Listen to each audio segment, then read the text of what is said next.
نبی پاک صاحب الالاق سید عالم صلی اللہ علیہ وسلم نے فرمایا کہ ایک شخص رات کو ارادہ کر کے سویا تھا کہ سویرے تہجد پڑھوں گا۔ ایک تو وہ ہے جس کا ارادہ ہی کوئی نہیں فجر پڑھنے کا، بھی ارادہ ہی نہیں، سرے سے پروگرام ہی نہیں۔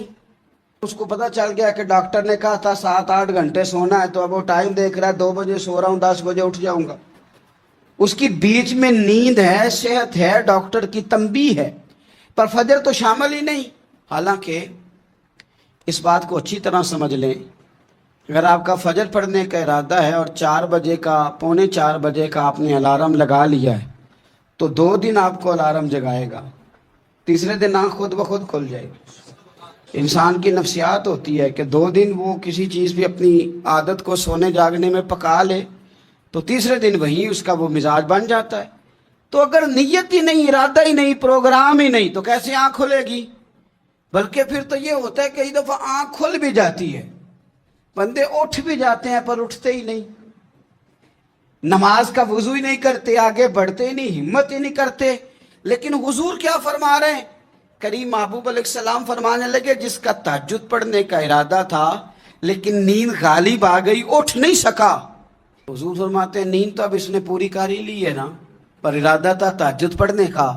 تو محبوب فرماتے ہیں نیند رب کی طرف سے صدقہ ہو گئی اور تہجد کا بھی اللہ نے ثواب عطا فرما دیا۔ ارادے صاف کرے، پکے کرے، نیتیں کھری رکھے، نیت صاف رکھے، اخلاص پیدا کرے، تو پھر تو گھر میں بیٹھے بیٹھے بڑی نیکیوں کا ثواب ملتا ہے۔ پھر تو اپنے گھر کے اندر موجود رہنے پر بھی اسے بڑے بڑے لمبے سفروں کا ثواب ملتا ہے۔ حضرت انس بن مالک رضی اللہ تعالیٰ عنہ فرماتے ہیں ہم تبوک سے واپس آ رہے تھے تو نبی پاک علیہ السلام نے فرمایا ہمارے کچھ بھائی ہیں بھائی جو بیٹھے مدینے میں ہیں، پر ہم نے جو گھاٹی بھی طے کی، جو سفر بھی طے کیا، وہ ہمارے ساتھ ہی تھے۔ بیٹھے کہاں ہیں؟ مدینے میں، پر ہم نے جتنا سفر طے کیا وہ ساتھ ہی تھے۔ حضرت انس بن مالک کہتے ہیں ہمارے تو کان کھڑے ہو گئے کہ بیٹھے بھی گھر ہیں اور ہمارے ساتھ ہیں۔ تو حضور سید عالم علیہ السلام نے پھر بات کو کھولا اور فرمایا وہ جان بوجھ کے نہیں بیٹھے رہے، ارادہ ان کا پکا تھا ہمارے ساتھ آنے کا، لیکن کسی مجبوری کی وجہ سے نہیں آ سکے، کوئی بیماری نے آ لیا تو نہیں آ سکے، چونکہ وہ مجبوری کی وجہ سے نہیں آ سکے، آ نہیں سکے، لیکن رب کریم نے ہم جس سفر سے گزرے ہیں اس کا اجر انہیں عطا فرمایا ہے۔ ثواب میں، اجر میں وہ برابر کے شریک ہیں، چونکہ ان کا ارادہ پورا تھا، پروگرام پکا تھا، وہ آنا چاہ رہے۔ اقامت نماز، اور نماز کے جہاں اور بہت سارے فوائد ہیں وہاں یہ بھی ارشاد فرمایا کہ ان الصلاۃ تنہا عن الفحشاء والمنکر، فرمایا بے شک نماز منع کرتی ہے بے حیائی سے اور برے کاموں سے۔ نبی رحمت علیہ السلام کی خدمت میں عرض کیا گیا تھا کہ یا رسول اللہ صلی اللہ علیہ وسلم ایک شخص رات کو نماز پڑھتا ہے پر سویرے چوری بھی کرتا ہے، ہم تو بڑی جلدی کہہ دیتے ہیں نا کہ کیا فائدہ اسے اس کی نماز کا، کیا فائدہ اسے اس کی عبادت کا۔ حضور صلی اللہ علیہ وسلم کی جب بارگاہ میں یہ سوال پوچھا گیا کہ حضور رات کو عبادت بھی ٹھیک کرتا ہے اور سویرے چوری بھی کرتا ہے تو حکم کیا ہے؟ تو حضور علیہ السلام نے فرمایا اگر وہ پابندی سے نماز پڑھتا رہا نا تو اس کی نماز اس سے چوری چھڑوا دے گی، اس لیے کہ نماز بے حیائی اور برے کاموں سے روک دیتی ہے۔ اگر کوئی کمزوریاں ہیں انسانی تقاضوں کے تحت تو نماز کی پابندی کرے۔ اگر آپ نماز کے پابند ہو گئے نا، کچھ وقت لگے گا تو پھر وہ بھی ساری کمزوریاں اللہ دور فرما دے گا۔ شرط یہ ہے کہ اس کو پابندی کے ساتھ پڑھتے رہیں۔ کچھ دوست کہتے ہیں نماز میں دل نہیں لگتا، تو میں نے کہا نہ بھی لگے تو پھر بھی پڑھے۔ تو میرا سوال یہ ہے کہ ایک آدمی بالکل فارغ ہے، سوائے نماز کے، عبادت کے، سونے کھانے کے اسے کوئی کام نہیں، اور ایک شخص بیچارہ مزدور ہے، وہ ریڑھی لگاتا ہے، مثال دینے لگا ہوں، وہ ریڑھی لگاتا ہے، اس کے پاس دکان بھی نہیں ہے کہ وہ شٹر نیچے کرے یا تالا لگا کے چلا جائے۔ اب وہ نہ کسی کو کہہ کے آیا کہ یار ذرا 10 منٹ ٹھہرنا میں نماز پڑھ کے آیا، تو وہ چلا گیا، وہ بڑا بے چین ہے کہ میری پیچھے ریڑھی بھی ہے، وہ بندہ جلد باز نہ ہو جائے، وہ نکل نہ جائے، وہ میرے تھوڑا سا میرا راس ہے، 2-4 ہزار کا مال ہے، غریب آدمی. نماز بھی اس نے پڑھی، توجہ اس کی پیچھے لگی رہی. ایک بالکل فارغ تھا، کوئی مجبوری نہیں تھی، اس نے بھی نماز پڑھی. آپ یہ بتائیے کہ زیادہ ہمت کس نے کی؟ اس کا تو دل ہی نہیں لگا نماز میں، ریڑھی کی فکر تھی. لیکن ہمت زیادہ اس نے کی، اس لیے کہ اس کی مجبوری ہے، اس کے لیے آزمائش پیچھے کھڑی ہے، تیار ہے. دوائی کھانے میں دل لگتا ہے؟ کیوں کہتے ہو دل ہی نہیں لگ رہا آپ کا؟ خدا نہ خواستہ خاکم بدن، اللہ ہم سب کو معاف فرمائے، اگر بچے کا آپریشن کرانا پڑ جائے تو دل کرتا ہے؟ کیوں کراتے ہو؟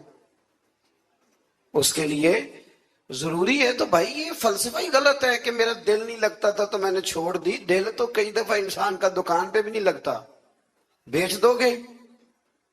نہیں دل کرتا کام پہ جانے کو تو ریزائن کر دو گے. تو یہ تو بالکل سرے سے بات ہی بڑی عجیب ہے. ہاں دل لگنا چاہیے، نماز سے دلچسپی ہونی، لیکن نہ بھی لگے تو ہم کو دل کے لیے نماز نہیں پڑھ رہے، رب کے لیے نماز پڑھ رہے ہیں. ہاں یہ بات سمجھ لیں، نماز دل کے لیے نہیں، نماز.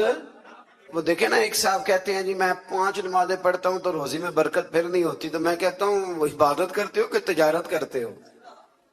پیسے کمانے گئے تھے؟ پیسے کمانے گئے تھے کہ نماز پڑھنے گئے تھے؟ تو نماز آپ کو بے حیائی اور برے کام سے روک دے گی، پر شرط یہ ہے کہ نماز کی پابندی کرے اور بر وقت پڑھیں اور تھوڑی صحیح کر کے پڑھیں.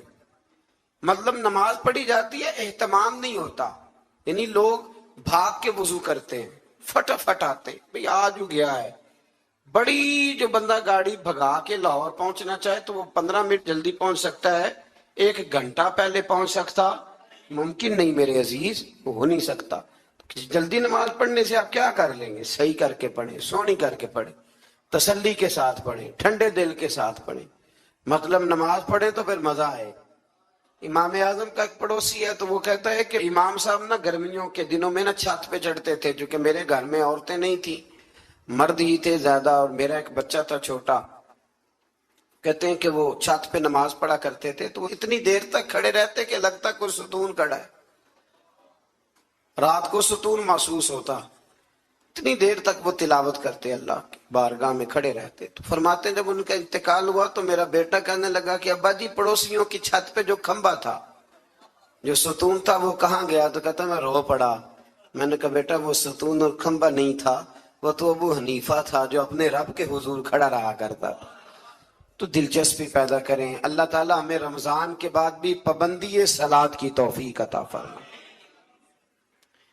آیت نمبر 46 میں اہل کتاب سے بحث اور مباحثہ اور مجادلہ کے آداب اور اسلوب تبلیغ کے شائستہ اور پسندیدہ ہونے کا بیان کیا گیا. جب آپ تبلیغ کریں تو آپ کے جملے بڑے شستہ ہونے چاہیے، صاف ستھری بات آپ کریں. قرآن مجید نے کہا نا ادعو الی سبیل ربک بالحکمہ والموعظۃ الحسنہ، لوگوں کو اللہ کی طرف بلاؤ تو خوبصورت نصیحت کے ساتھ، حکمت کے ساتھ اور اچھے انداز میں. اب تو اللہ تعالیٰ معاف کرے، کبھی کبھی سوچ میں پڑ جاتے ہیں کہ یہ مطلب کیا ہو رہا ہے. یعنی اب مولوی کے نام کے نیچے لکھا ہے فنی مولوی، مولوی کے نام کے نیچے لکھا ہے اور اس کو دیکھنے والوں کی تعداد لاکھوں میں ہوتی ہے، کہتے ہیں یہ مولوی فنی ہے. بھئی آپ تھوڑا سمجھیں، مسجد میں تو جو آدمی زیادہ ہنستا ہے اس کی قبر میں اندھیرا ہوتا ہے.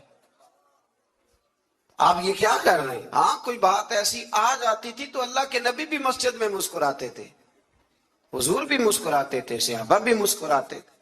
اور صحابہ کہتے ہیں حضور جب مسکراتے تھے تو دانتوں سے نور نکلتا تھا، مسجد نبی کی دیواریں بھی چمک اٹھتی تھی. لیکن یہ مطلب مولوی کو اس لیے بلانا کہ وہ لطیفے سنائے گا، وہ طنز و مزاح کی بات کرے گا. تو آپ نے کیا فرق رکھا مسجد میں، اللہ کے گھر میں اور دیگر جگہوں پہ؟ آپ ذرا سمجھیے اس بات کہ وہی بات جو قرآن نے کہی کہ لوگوں نے دین کو کھیل تماشا بنا لیا ہے، معاذ اللہ، لوگوں نے کھیل تماشا سمجھ لیا ہے. تو کس طرف مطلب قوم لگ گئی ہے، اور بڑا بڑا عروج ہے اور بڑی بڑی باتیں ہیں، بیچ میں ہے کیا کہ لطیفے سنائے جا رہے ہیں اور داستان سرائی ہو رہی ہے اور کہانیاں ہو رہی ہیں. اور قوم ہے کہ وہ اس پر لگی ہوئی اچھی نصیحت، خوبصورت جملے. میرے رسول کریم علیہ السلام کے غلام کہتے ہیں حضور جنت کا ذکر کرتے تھے تو یوں لگتا تھا ہم جنت کی سیر کر رہے ہیں. حضور دوزخ کی بات کرتے تو ہمارے خوف سے رونگٹے کھڑے ہو جاتے، اور حضور قیامت کا ذکر کرتے تو یوں لگتا کہ نکل کے باہر جائیں گے تو قیامت آ جائے گی. یہ انداز تھا حضور کا بات کرنے کا. تو لہذا بڑی شستہ، بڑی صاف ستھری اور بڑی میٹھی اور بڑی ٹھنڈی بات کریں. دین کی بات جب آپ کریں تو پھر اس میں حسن چھلکے. عام آدمی اور دیندار آدمی کے لب و لہجے میں فرق ہونا چاہیے، اسے سمجھنا چاہیے. اللہ توفیق عطا فرمائے. رسول اللہ صلی اللہ علیہ وسلم کی صفات میں سے ایک صفت نبی امی ہونا بھی ہے. امی کا معنی اعلیٰ حضرت نے فرمایا بے پڑھا ہوا، جس نے دنیا میں کسی سے پڑھا نہ ہو. یعنی آپ نے رسمی طور پر لکھنا پڑھنا نہیں سیکھا. اس میں بھی اللہ تعالیٰ کی بے پناہ حکمت ہے کہ حضور نے دنیا میں آ کے پڑھنا لکھنا نہیں سیکھا. آیت نمبر 48 میں فرمایا کہ آپ نزول قرآن سے پہلے کوئی کتاب نہیں پڑھتے تھے. یہ بڑی انوکھی بات کا ذرا سمجھیے، یہ بھی میرے نبی کی شان ہے. حضور نے قرآن کے نازل ہونے سے پہلے رب فرماتا ہے کوئی کتاب پڑھی ہی نہیں. کوئی کتاب حضور نے پڑھی نہیں، لیکن حضور تورات کی باتیں بھی بتاتے تھے، انجیل اور زبور کی باتیں بھی بتاتے تھے. وہ نہیں پڑھا حضور نے، اور نہ ہی نبی پاک علیہ السلام دائیں ہاتھ سے لکھتے تھے. لیکن حضور کا لکھنا بہرحال ثابت ہے. بعد میں نبی پاک کا بطور معجزہ لکھنا ثابت ہے، احادیث مبارکہ سے ثابت ہے. لیکن حضور علیہ السلام نے نہ کوئی کتاب پڑھی، نہ دنیا میں حضور کسی کے شاگرد ہوئے. الرحمن علم القرآن، رحمان فرماتا ہے میں نے خود انہیں قرآن سکھایا ہے. حضور نے اپنے رب سے سیکھا، ڈائریکٹ اللہ کے شاگرد ہیں میرے نبی کریم. اور یا اللہ کیا سکھایا، کیا سیکھا؟ تو فرمایا وَعَلَّمَكَ مَا لَمْ تَكُنْ تَعْلَمْ. محبوب جو نہیں جانتے تھے رب نے سارا ہی سکھا دیا ہے. لوگ پوچھتے ہیں آپ کے استاد کا نام کیا ہے؟ لیکن جتنا بڑا استاد ہو شاگرد کا علم بھی اتنا بڑا ہوتا ہے. تو نبی پاک نے اللہ سے سیکھا ہے. اب آپ اندازہ کر لیں کہ اللہ نے کیا کیا علم میرے رسول کو سکھایا ہے. تو نبی امی کا معنی ہے بے پڑھا ہوا. آیت نمبر 50 سے کفار کے معجزے کی فرمائش کے جواب میں فرمایا کہ قرآن مجید سے بڑھ کر معجزہ اور کیا ہو سکتا ہے، اس کے علاوہ کیا معجزہ مانگتے؟ یہ بہت بڑا معجزہ ہے. عذاب کے مطالبے پہ فرمایا کہ اس کا ایک وقت مقرر ہے، وہ وقت پہ آئے گا، کسی کے کہنے پر نہیں آئے گا. آیت نمبر 56 میں مومن بندوں کو فرمایا جا رہا ہے کہ جس سرزمین پر اللہ تبارک و تعالیٰ کی رضا کے مطابق زندگی گزارنا مشکل ہو تو اللہ تعالیٰ کی عبادت کی خاطر وہاں سے ایسی سرزمین کی طرف ہجرت کر جاؤ جہاں تم بے خوف و خطر اپنے رب کی بندگی کر سکو. ہجرت کرنے کا حکم دے دیا اگر کہیں کھل کے عبادت کرنے کا موقع میسر نہ ہو. میرا خیال ہے کہ دنیا میں شاید ہی کوئی ایسا خطہ ہو جہاں کھل کر عبادت کرنے کا موقع میسر ہے. میں نے برطانیہ میں ایک مدینہ مسجد دیکھی، بہت بڑی وسیع مسجد. میں نے ایک جمعہ وہاں پڑھایا تو جمعے کے بعد ہم نمازیوں کے بیچ بیٹھے. میں نے کہا ہم نے بڑی شاندار مسجد بنائی. تو وہ کہنے لگے کہ یہاں کی حکومت نے ہمارے ساتھ تعاون کیا. آپ حیران ہوں گے میری بات سن کے. وہ کہنے لگے جب ہم مسجد تعمیر کر رہے تھے تو یہاں سے پیچھے سے ایک روڈ گزرتا تھا، تو ہماری مسجد میں آڑے آتا تھا. تو ہم نے گورنمنٹ کو اپلیکیشن دی کہ یہ روڈ آ رہا ہے. تو کہتے ہیں مسجد کی خاطر گورنمنٹ نے روڈ بند کر کے روڈ اوپر سے گزار دیا ہے. اب تو عبادت کرنے کی تو کوئی دقت نہیں، پر شرط یہ ہے کہ عبادت کرنے والے بھی تو ہونے چاہیے نا. عبادت کرنے کی کوئی پریشانی اور نہ بھی ہو تو اللہ کے محبوب کے لیے اللہ نے ساری زمین کو مسجد بنا دیا ہے. حضور فرماتے ہیں میرے قدموں کی برکت سے ساری زمین مسجد بن گئی. جہاں سجدہ کرو گے رب قبول کر لے گا، پر شرط یہ ہے کہ بندہ سجدہ کرے. فرمایا اور کتنے ہی جانور ہیں جو اپنا رزق اٹھائے نہیں پھرتے، ان کو اللہ رزق دیتا ہے اور تم کو بھی. یعنی انسان کتنی ہی منصوبہ بندی کیوں نہ کرے، اسباب کا اختیار کرنا بجا ہے، لیکن رازق حقیقی طور پر صرف اللہ تعالیٰ ہی ہے. جانوروں کو کبھی دیکھا آپ نے کہ انہوں نے گٹھڑیاں باندھ کے اپنا رزق باندھا ہو؟ تو اللہ فرماتے ہیں جن کا کوئی سبب نہیں، جب میں انہیں دیتا ہوں تو تمہیں کیوں نہیں دوں گا؟ رزق دینے والا اللہ ہے۔ پھر آگے جا کے آیت نمبر 64 میں فرمایا کہ دنیاوی زندگی کے کھیل اور تماشا ہونے اور اخروی زندگی میں اصل زندگی ہی تمہارے لیے وہ ہے جو آخرت کی زندگی ہے۔ دنیاوی زندگی تو صرف کھیل اور تماشا ہے، کھیل ہے۔ مطلب جب کوئی دنیا سے چلا جاتا ہے تو پھر لوگ کیا کہتے ہیں؟ کوئی کیا کر سکتا ہے؟ کر سکتا ہے کچھ؟ یہ تو ایک کھیل اور تماشا سا ہے۔ مطلب میں نے بچے پالے تو پھر بعد میں میرے بچوں نے بچے پالنے شروع کر دیے، پھر ان کے بچوں نے بچے، اور بہت بڑا لفظ ہے جناب یہ ہمارے پاس، بچوں کے لیے کر رہا ہوں جی۔ اور ابا جی کی عمر 85 سال ہو جاتی ہے تو بچے کہتے ہیں ابا ایک دکان ہی دے دے، تمہیں نہیں دینی، وہ جو تہاڈے لیے کمایا ساری عمر۔ تو میں کہتا ہوں یہ جو بچوں کا بہانہ ہے نا، یہ بہانہ ہے۔ بینک بیلنس اپنے نام کا، مکان اپنے نام، گاڑی، اور روز کہتا کیا ہے؟ اور بھائی میں یہ کہہ رہا ہوں کہ یہ بہانہ ہے، بچوں کے لیے ہے، بالکل ٹھیک ہے، لیکن بچوں کے کام تو آئے گا نا ہمارے جانے کے بعد۔ آج تو مالک اور وارث ہم ہی ہے نا، اس لیے تھوڑا نکلیں اس کھیل تماشے سے، اس آخرت کی بھی فکر کریں۔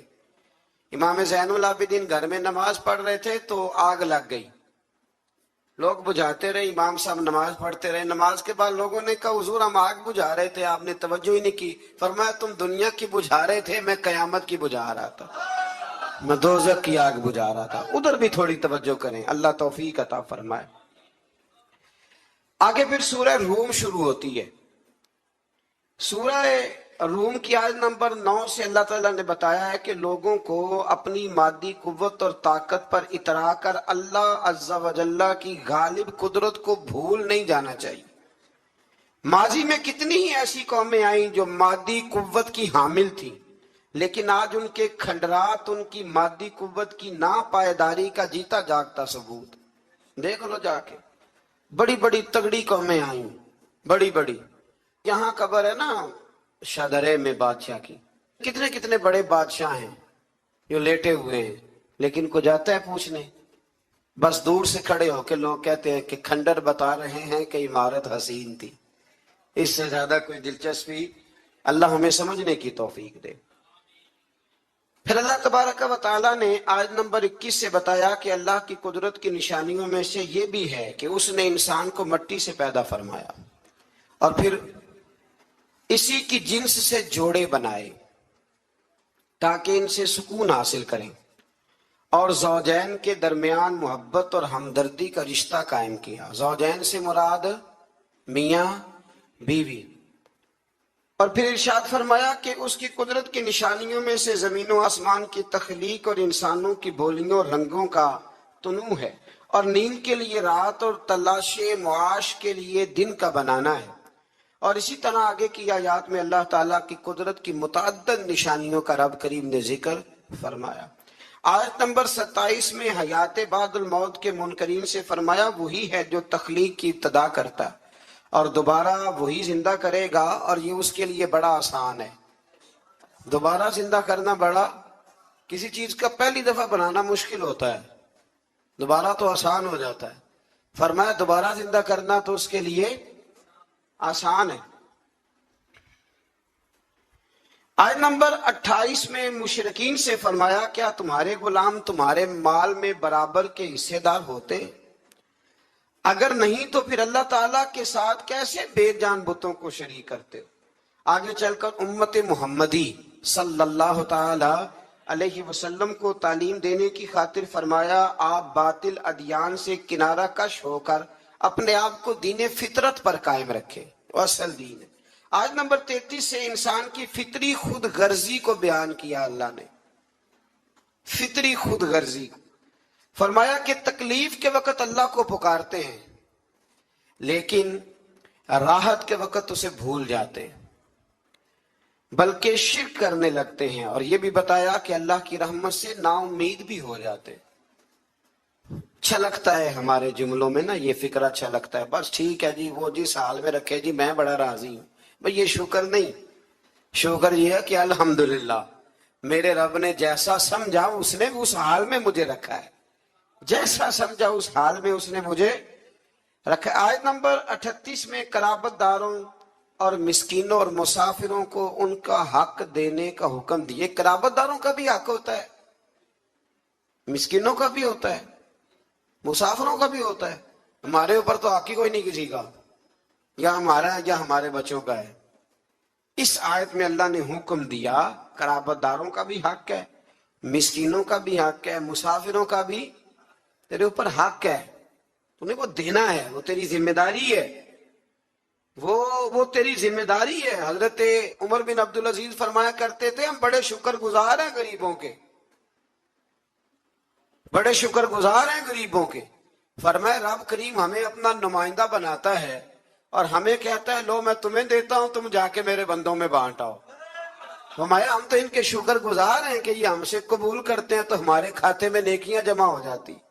یہ تو محسن ہے ہمارے، یہ لوگ غریب لوگ نہ ہوتے تو کہاں ہم صدقہ تو خیرات کرتے۔ لیکن جتنی تکلیف غریبوں کو دی جاتی ہے، جس قسم کی اذیت سے گزارا جاتا ہے، اور جو حال ہو رہا ہے بالخصوص رمضان کے دنوں میں، میں نے بہت پہلے کہہ دیا تھا اللہ کے رستے میں دینا، لیکن لوگوں کو رستوں میں کھڑا نہ کرنا۔ ایک ہی جملہ ہے، اللہ کے رستے میں دینا پر لوگوں کو رستوں میں کھڑا، لائنیں نہ بنوانا، چکروں میں نہ ڈالنا، آزمائش میں مبتلا نہ کرنا۔ کدھر گئے وہ لوگ جو رات کے اندھیرے میں دینے کی کوشش کرتے تھے؟ کہاں گئے وہ لوگ جو کہتے تھے دینا ہے پر کسی کو خبر نہ ہونا چاہیے؟ اللہ سمجھنے کی توفیق دے۔ آیت نمبر 41 میں فرمایا کہ بحر و بر میں فساد لوگوں کے اپنے کرتوتوں کے سبب ہے، اور لوگوں کو ایک دوسرے سے بھڑا دینا بھی ایک صورت عذاب ہے۔ فرمایا جب تم بحر و بر میں فساد کرتے ہو تو پھر تمہارے درمیان اختلافات ہو جاتے ہیں، یہ ایک عذاب ہے۔ بھائی کی بھائی سے ناراضگی عذاب نہیں؟ بچے اگر کسی جگہ جا کے ماں باپ کی شکایت کریں کہ وہ بڑے بھائی کے بچوں سے زیادہ پیار کرتے ہیں تو یہ عذاب نہیں؟ یعنی بیٹا اگر کسی جگہ بیٹھ کے پنچایت میں اپنے باپ کے خلاف دلائل دے تو یہ عذاب نہیں؟ فرمایا تم فساد کرتے ہو پھر اس عذاب سے دوچار ہوتے ہو۔ اللہ سمجھنے کی توفیق دے۔ تو میرے عزیز سمجھیے اس بات کو کہ قرآن مجید ہماری کس طرح تربیت کر رہا ہے۔ آیت نمبر 46 میں اللہ تعالیٰ نے بارش کے نظام کو اپنی قدرت کی نشانی کے طور پر بیان فرمایا ہے۔ کتنی سخت گرمی ہوتی ہے اور جب بارش ہو جائے تو فرمایا یہ بھی میری قدرت کی نشانی ہے۔ آیت نمبر 54 میں انسانی وجود سے اپنی وحدانیت پر استدلال فرمایا کہ کمزوری کی حالت میں انسان کی پیدائش، پھر قوت کے بعد پھر کمزوری اور بڑھاپا، یہ سب حالتیں اللہ تعالیٰ ہی طاری کرتا ہے۔ آیت نمبر 55 میں مجرموں کو اس بات پر قسمیں اٹھانے کا ذکر ہے کہ وہ دنیا میں صرف پل بھر رہے تو ان سے سخت محاسبہ کیوں کیا جا رہا ہے۔ اللہ تعالیٰ فرمائے گا جھوٹ بولنا ان کی پرانی عادت ہے۔ جب قیامت میں اللہ تعالیٰ مجرموں کو حساب لے گا تو کہیں گے یا اللہ ہم تو تھوڑی دیر کے لیے تو گئے تھے، پل بھر کے لیے گئے تھے، جھوٹ بول دیں گے تو اللہ فرمائے گا یہ تو تمہاری پرانی عادت ہے۔ یہ پرانی عادت ہے مجرم کی کہ مجرم کیا کرتا ہے؟ جھوٹ بولتا ہے۔ نماز کیوں نہیں پڑھتے؟ کہتے کپڑے نہیں پاک۔ آؤ پھر ہوٹل پہ کھانا کھانے چلے تو کہتا میں ذرا بدل کے آیا۔ یعنی مجرمانہ سوچ ہے نا، غفلت کی سوچ، اور پھر اس پر دلائل دینا۔ یعنی آپ کسی سے پوچھے نماز پڑھتے ہو، کہتے ہیں حضرت صاحب جھوٹ نہیں بولنا، میں فجر کی پڑھتا ہوں باقی نہیں پڑھتا۔ میں نے کہا بڑا سچا ہے بھائی تو، یعنی میں جھوٹ نہیں بولتا۔ خدا کے بندے اتنی ڈھٹائی سے تو بات کر رہا ہے، اتنی ڈھٹائی سے۔ اور ایک بات آپ کو بڑی ذمہ داری سے عرض کرنے لگا ہوں، ذرا میری بات کو سمجھنا۔ اگر آپ 4 دن مسلسل گھر نہ جائیں تو آپ کی بیوی شور کرتی ہے کہ نہیں کرتی؟ یہ ویسے بھی غیر اخلاقی بات ہے، آپ کی ذمہ داری نہیں ہے آپ کا گھر۔ تو 4 دن مسلسل آپ باہر جائیں بغیر کسی وجہ کے تو شور اٹھتا ہے کہ نہیں؟ اگر ابا جی آپ کے رہتے ہیں نا سعودی عرب میں تو وہاں بھی فون چلا جائے گا، اس کو سمجھائیں 4 دن سے گھر نہیں ہے۔ تو 4 دن گھر نہ جائے تو شور ہوتا ہے، اور تو مہینہ مسجد ہی نہیں جاتا۔